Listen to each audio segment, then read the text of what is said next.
Welcome to Rants TV, Travel and Events.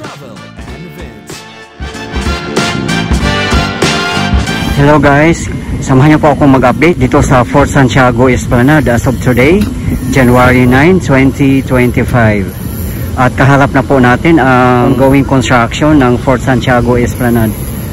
Ayan po. At napakabilis po talaga umaksyon ang PBBM admin, lalong-lalo na po sa infrastructures. Ayan po, oh. Nandito po tayo nag-update last 2 weeks. At ito na po ang development niya. Grabe, ang laki na po ng improvements. Ayan po, yung deck or flooring ng Fort Santiago Esplanade ay nabuhusan na po, nakasemento na. Ayan po, as you can see.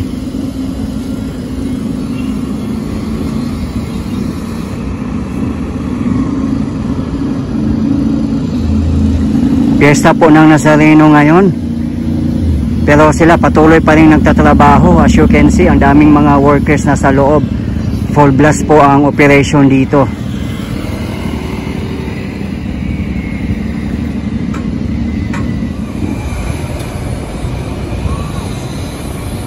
Sa mga hindi po nakakaalam, ang Pasig River Esplanade ay 25 kilometers project po ito ng PBBM admin. Magsisimula po ito sa Manila Bay hanggang Laguna de Bay. So ganun po kalaki ang project ng ating administrasyon. At hindi lang to basa-basang project, pang world class po ito para sa bayan. At libreng-libre po mamasyal dito.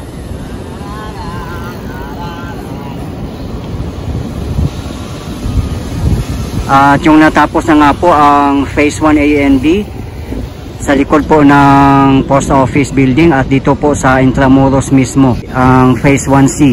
At dito naman po ang pangatlo, ang Fort Santiago Esplanade, which is ito po yung ina-update po natin ngayon.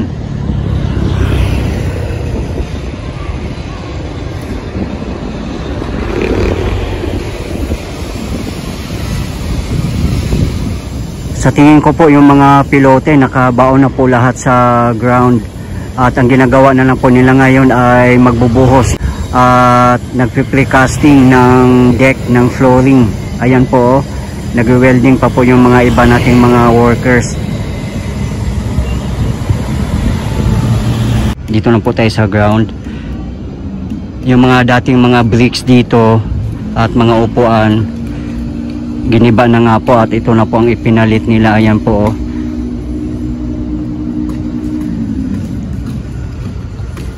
Ayan, naglalatag na po sila ng mga bricks.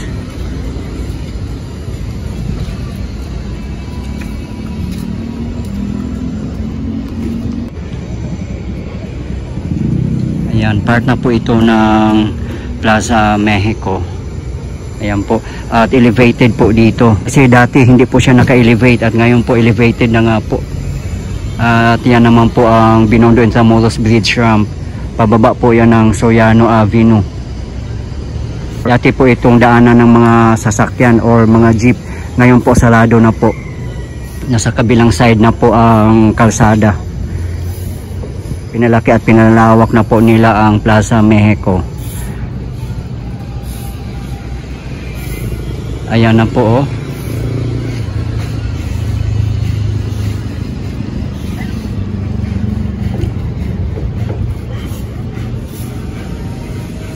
Yan ang sisipag ng mga workers natin dito. Holiday po ang buong Manila ngayon po, kasi nga piyesta ng Nazareno. Ayan naman po ang Philippine-China Friendship Monument. Ayan, katabing alam po niya ang Plaza Mexico. Ayan, at may boardwalk dito.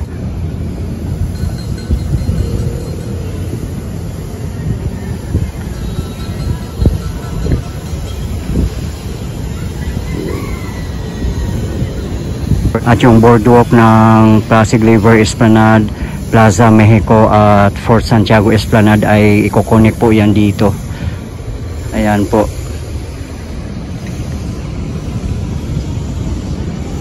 Siyempre, i-retain pa rin po itong Philippine-China Monument. Ayan po. Kadugtong po niya ang Fort Santiago Esplanade, as you can see.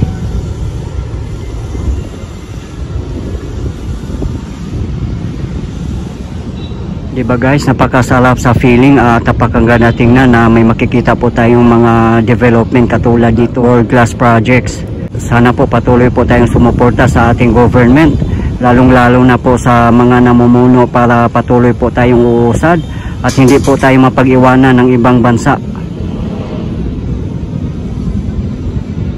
Hindi na po mapipigilan ang pag-usad ng Pilipinas guys, lalong-lalo na po dito sa Intramuros. Ang dami pong mga mega developments dito at restoration, lalong-lalo na po sa mga historical buildings na nire-restore na po nila, katulad ng Aduana Building or Intendencia, Plaza Mexico at Ateneo de Municipal. May mga updates po dyan ako previously at i-update pa rin po natin hanggang matapos guys.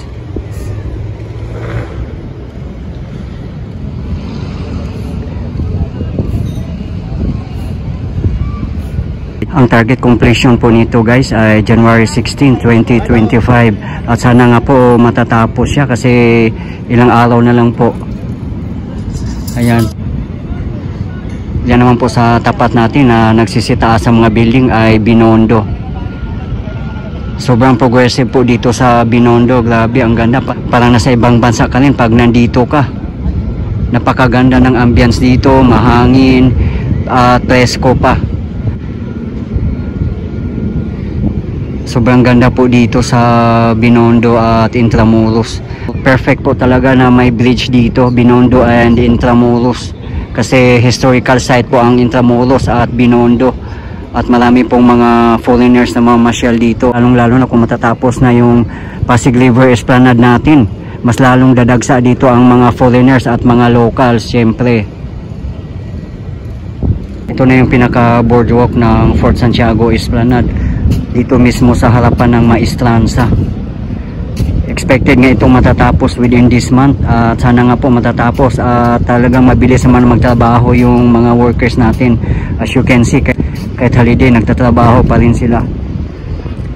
Kaya nakaka-excite po guys, no, pag matapos na to, talagang patuloy yung pag-aasenso ng Pilipinas.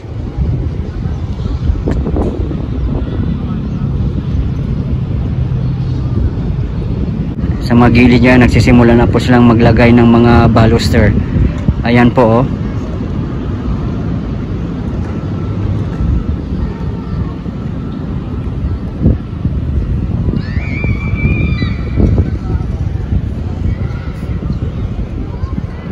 Napakaganda din ang weather ngayon at hindi siya mainit kahit makulimlim.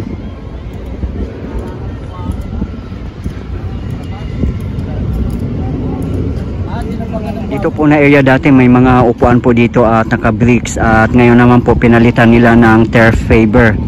Ayan po, may mga tumutubo po diyang mga damo kasi butas po siya eh. Yan po ang nilagay nila ngayon.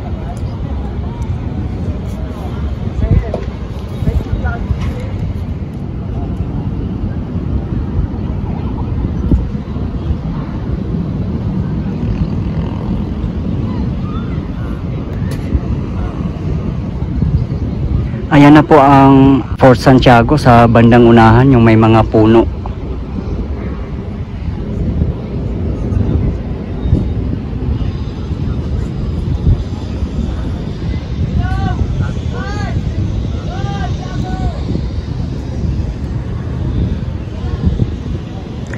Ayan po sa harapan natin ang Plaza Mexico at yung sa likod ng Plaza Mexico ay Intendencia Building. Sisilipin po natin yan.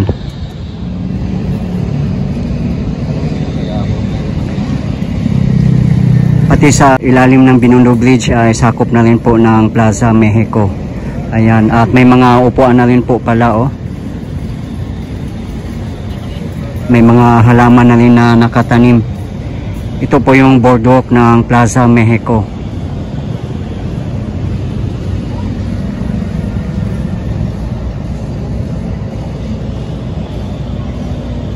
Ayan, yung boardwalk po ngayon ay dito po dumadaan ang mga sasakyan dati.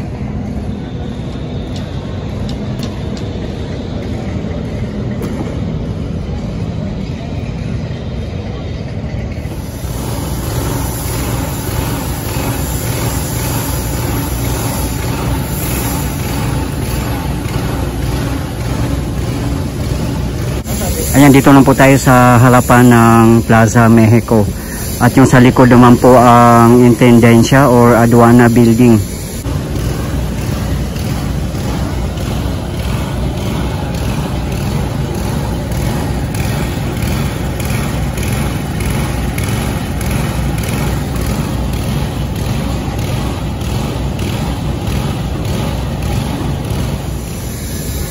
Ito na po yung ginawa nilang detour. Ayan.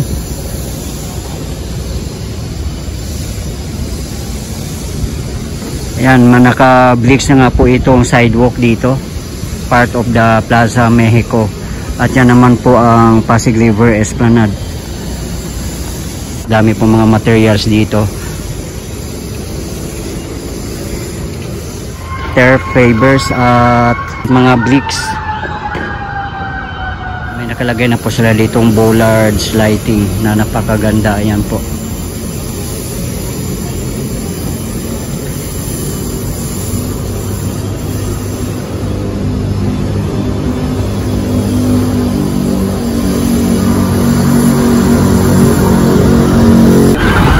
Ayan po, may duman po na jeep. Yan po yung may signboard na Pier 15 Intramuros at South. Kung gusto nyo po mag-commute papunta dito, wala pong problema. Marami po mga jeep dumadaan dito. Galing po yan ng Recto, Bloomingtreet, Santa Cruz at iba pang mga lugar. Ngayon po, konti lang pong dumadaan dito kasi nga po holiday, piyesta ng Nazareno. Yan, dito na po tayo mismo sa Pasig River Esplanade, Phase 1C. May nakaharang nga po dito. Ayan, dito po tayo sa ground level. At ito naman po ang viewing deck or upper level ng Esplanade. Ayun po. Ito naman po ang Plaza Mexico. Ayan, ongoing nga po ang construction dito. Ayan po, andyan sila kuya, nagtatrabaho pa rin, naglalatag sila ng mga bricks.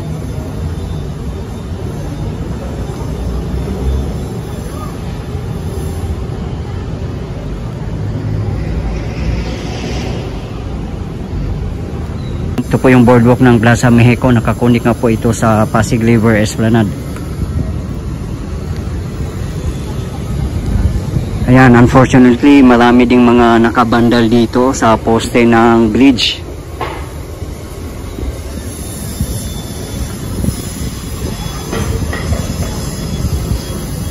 Ayan o, pati mga gilid.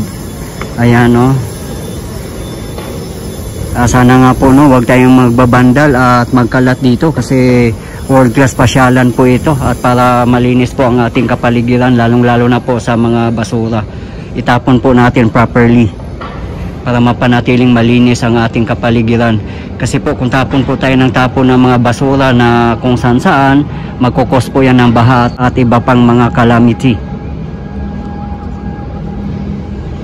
Ayun naman po ang the historic Jones Bridge. At yung tapat natin ang Binondo.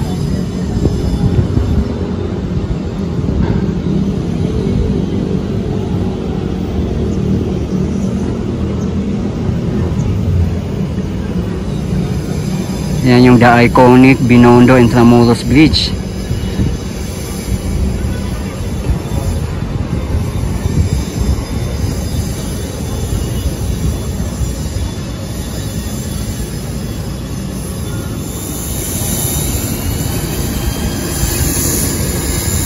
Almost done na nga po ang Plaza Mexico. As you can see, nakalatag na po halos ang mga bricks or turf fiber at mga grass din. May mga nakabaon na rin ng mga lightings.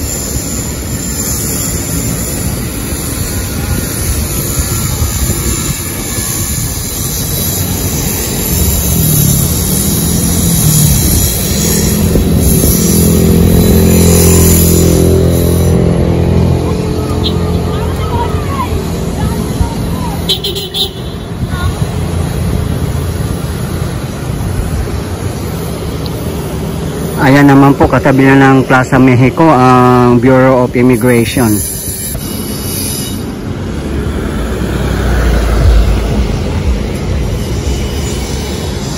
Dito po tayo mismo sa Binondo Intramuros Bridge. Ang pagbaba po niyan ay Juan Luna at Plaza Lorenzo or Ongping, Chinatown. Isang kembot lang po galing dito. Hindi na po kailangan sumakay, lakarin lang po. Napakalinis dito ngayon at tahimik.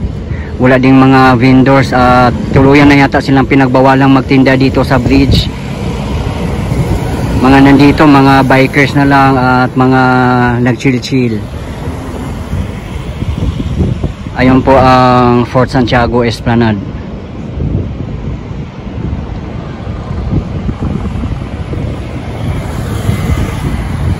Ito po yung binudo sa Mulas Bridge. Ang pagbaba po nito ay Soriano Avenue na po.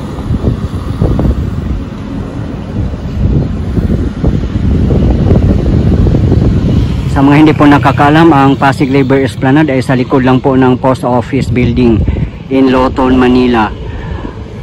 Yan po ang Phase 1A and B. Sa ngayon po, nandito po tayo sa Pasig Labor Esplanade, Phase 1C, sa Intramuros area. At dito sa Plaza Mexico. Ayan po. Napakadali lang pong mamasyal po dito. Kahit mag-commute kayo, mag-LRT. At kung mag-LRT 1 naman po kayo, ang pinakamalapit na station ay Central Terminal. Walking distance na lang po. Diyan lang po kayo dumaan sa Arroceros Park at Liwasang Bonifacio. Pagdating nyo po ng Liwasang Bonifacio, makikita nyo na po mismo ang Post Office Building or Manila Central Post Office.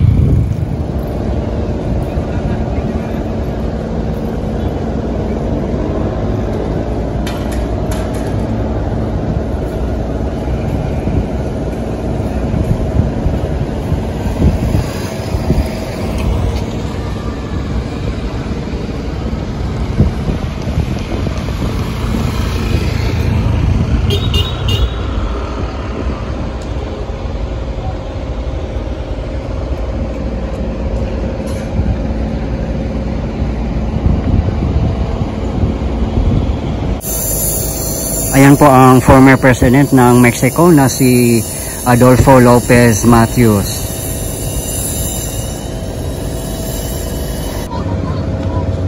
FYI guys, si Adolfo Lopez Matthews was a Mexican politician who served as president of Mexico from 1958 to 1964. Previously, he served as Secretary of Labor and Social Welfare from 1952 to 1957 and a senator from the Senate of Mexico from 1946 to 1952.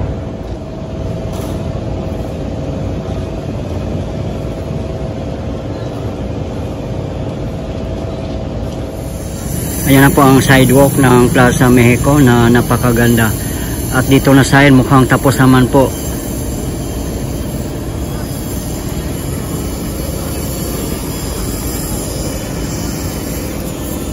Ito po yung Magallanes Street. Ayan po. Dito na nga po dumadaan yung mga sasakyan. Ayan po, papuntang Anda Circle. Ayan. Ayan po, may jeep na dumaan. Ayan. Doon po yan papunta sa Anda Circle, papuntang South, Pier 15. And of course, Intramuros. Ayan naman po ang BF Condominium na hindi nagustuhan ng ibang mga viewers natin. Marami pong nagko-comment sa previous video natin na hindi nababagay yung BF Condominium dito sa Intramuros kasi nga hindi siya neoclassical design or symmetrical architecture. Po yung Aduana Building or Intendencia. Ito po yung best example ng symmetrical architectures noong unang panahon ng mga Kastila. Ongoing nga po ang rehabilitation nito, as you can see.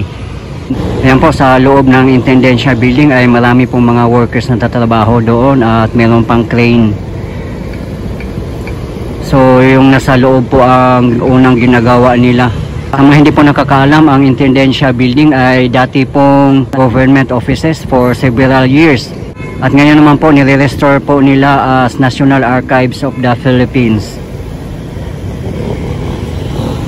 Naman po ang Jollibee, ang pinakamalapit dito sa Pasig River Esplanade or Plaza Mexico. Ayan po, marami pong mga foreigners dito. Ayan.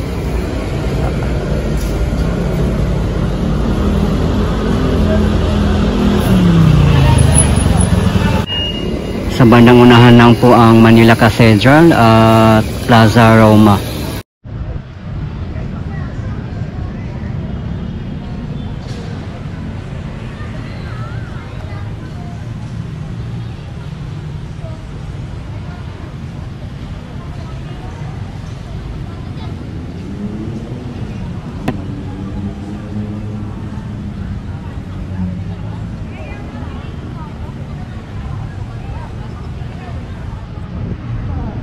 Ayan po.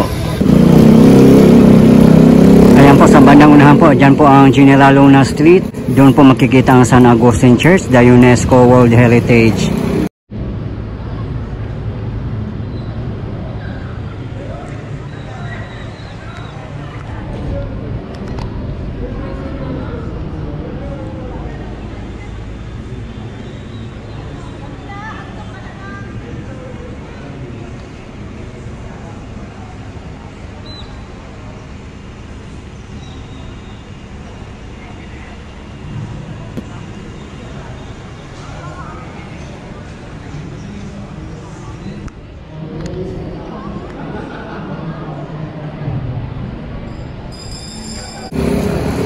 Ayan po, kung gusto nyo pong sumakay ng kalesa, marami po dito sa loob ng Intramuros. Yung nga lang po, ang mahal po ng sumakay dyan, 1,000 pesos po ang regular. At kung PWDs or students po ay 800 per trip. Ganun po siya kamahal, guys. Po sa kahabaan ng Soriano Avenue, marami nga pong kainan dito. Merong KFC, Greenwich, Chowking, Max, may Uncle John's din. Merong Bacolod Inasal at Jollibee. Ayan po.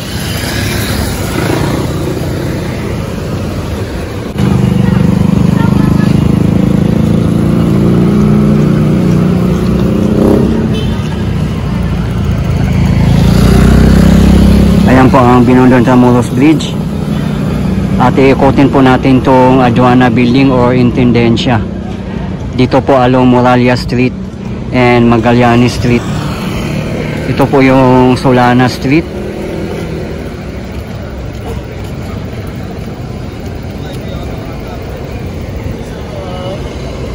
Ayan naman po ang Plaza España.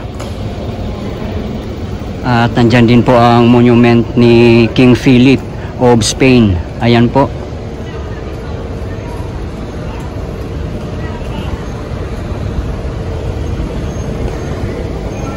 Sa BPI building po ay yan po ang former site of the Santo Domingo Church.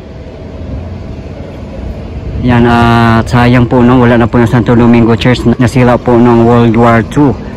Sana nga po no, marirestore yun, pero hindi na po siguro dito na area kasi meron na pong BPI building unless gigibain nila yung BPI building.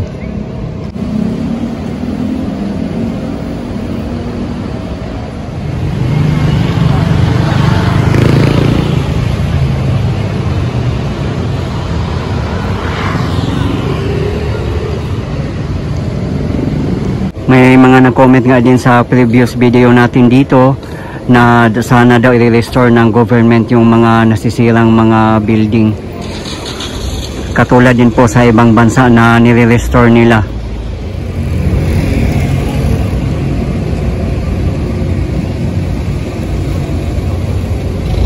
Yan po ang Bureau of Immigration na marami nga po mga viewers natin na hindi nagustuhan yung design ng Bureau of Immigration kasi nga po hindi siya neoclassical architecture or symmetrical.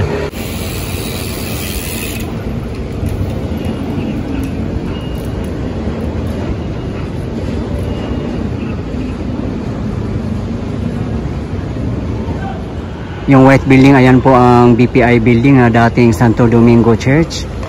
At yung red building ay BF Condominiums. At katapat lang po niya ang Aduana Building or Intendencia.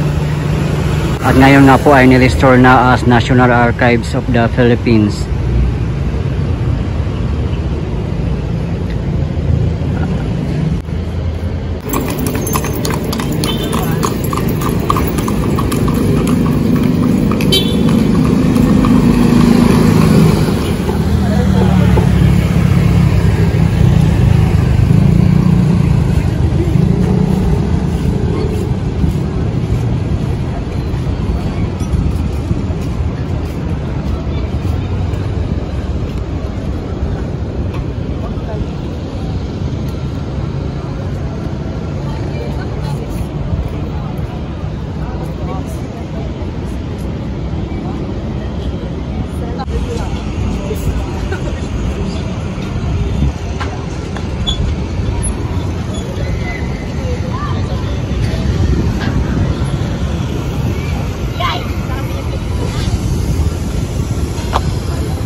Guys, ito po yung latest update natin ngayon dito sa Fort Santiago Esplanade, Plaza Mexico, Aduana Building or Intendencia as of today, January 9, 2025. Maraming pong salamat sa patuloy yung suporta at panonood ng aking mga videos.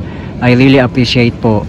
At hindi po akong magsasawang i-update kayo, lalong-lalo na po sa mga government infrastructures. Mabuhay ang Pilipinas! Okay guys, thank you for watching and keep safe everyone.